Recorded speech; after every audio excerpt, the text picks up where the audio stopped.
लगता है सीजीआई साहब या सीजीआई बेंच काफ़ी कन्विंस्ड है इस बात से कि पेपर लीक तो हुआ है, बिकॉज इतनी सारी नॉइस है, इतने सारा एफआईआर में चीज़ें हैं। अब वो ये डिटरमाइन करना चाहते हैं किस एक्सटेंट तक पेपर लीक हुआ है, क्या वो लिमिटेड बच्चों में गया है या वो बहुत सारा, जैसे आज के टेक्नोलॉजी का एज है तो उन्होंने ये भी बोला क्या टेक्नोलॉजी की हेल्प से पेपर काफ़ी बच्चों में लीक हो गया है।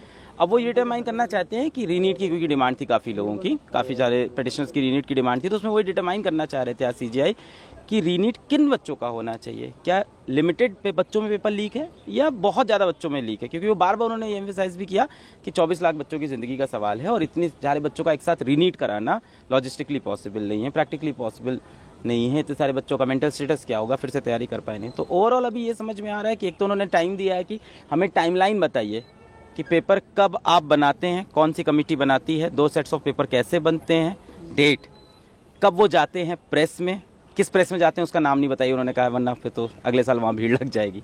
फिर वहाँ से पेपर वापस क्या दिल्ली ही आता है या सेंटर्स पे जाता है, सेंटर्स पे कैसे जाता है, वहाँ से बैंक्स पे कैसे जाता है स्टेट्स में, फिर वहाँ से सेंटर पे, पूरी चेन ऑफ कस्टडी जो पेपर की है उसको उन्होंने कहा कि हमें देखना है ताकि हम डिटरमाइन ये कर पाएँ कि पेपर लीक जो हुआ है क्या वो मॉर्निंग में हुआ था 5 में के, अगर मॉर्निंग में हुआ है तो किस टाइम में हुआ है, कितने टाइम पहले हुआ है पेपर से। अगर बहुत कम टाइम पहले हुआ है तो चांसेस कम है कि स्प्रेड हुआ होगा, और अगर थोड़ा ज़्यादा पहले हुआ है तो चांसेस ज़्यादा स्प्रेड हुआ होगा। और उन्हें ये कंक्लूसिव प्रूफ यही चाहिए अब कि पेपर कितने बच्चों में लीक हुआ है, पहुंचा है कि नहीं। बाकी एक और चीज़ बड़ी अच्छी बोली जो डिमांड हम सब भी बहुत टाइम से कर रहे थे, उन्होंने ये भी कहा है कि आप अपने डेटा की एक बार एनालिटिक्स की, ऑडिट वर्ड तो यूज़ नहीं किया, उन्होंने कहा अपना डेटा एनालिटिक्स पूरा चेक करिए और उसमें इरेगुलरिटीज़ ढूंढिए। कहीं ना कहीं ऐसे आपको पैरामीटर्स, रेड फ्लैग मिल जाएंगे अपने डेटा के अंदर कि ऐसा हो कि 700 के ऊपर जो नंबर है वहाँ पे नंबर ऑफ स्टूडेंट्स या percentile of students last year से इस ईयर ज़्यादा बढ़ा हो, जो कि है एक्चुअली है।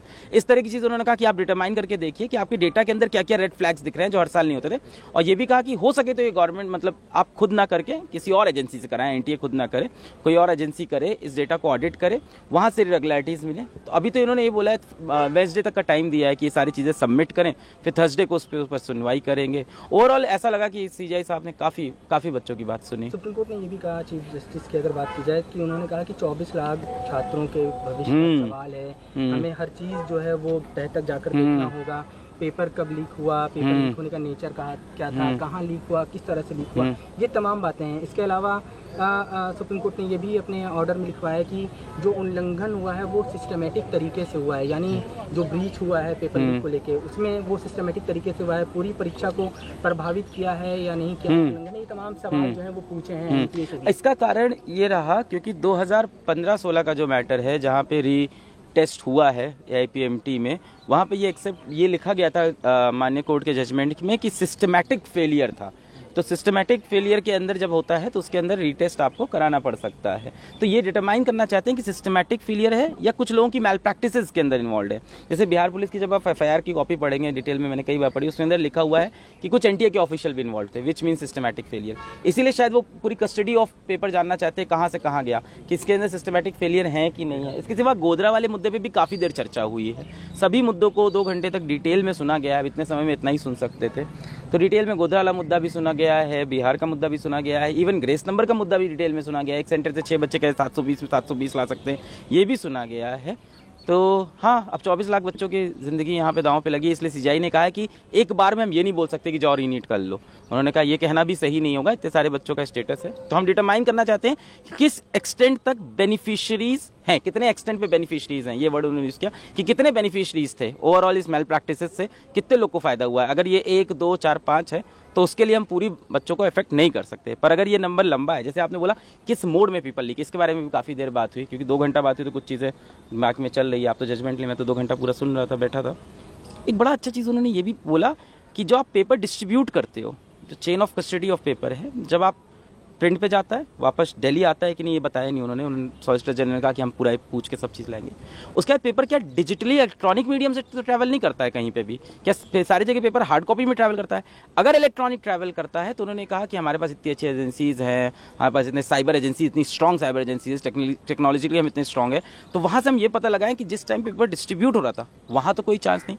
एक और बड़ी चीज़ अच्छी सीजीआई साहब ने ये भी पकड़ी, और मतलब जैसे I was today so happy, आज मैं इतना खुश था सीजीआई साहब को देख के, आई फेल्ट कि हाँ जस्टिस है, बहुत अच्छा लगा। उन्होंने एक चीज़ और बड़ी अच्छी बोली कि कितने अब्रॉड में कहाँ पे पेपर कंडक्ट होता है, भारत से बाहर कितने सेंटर्स हैं और वहाँ पेपर कैसे पहुँचता है।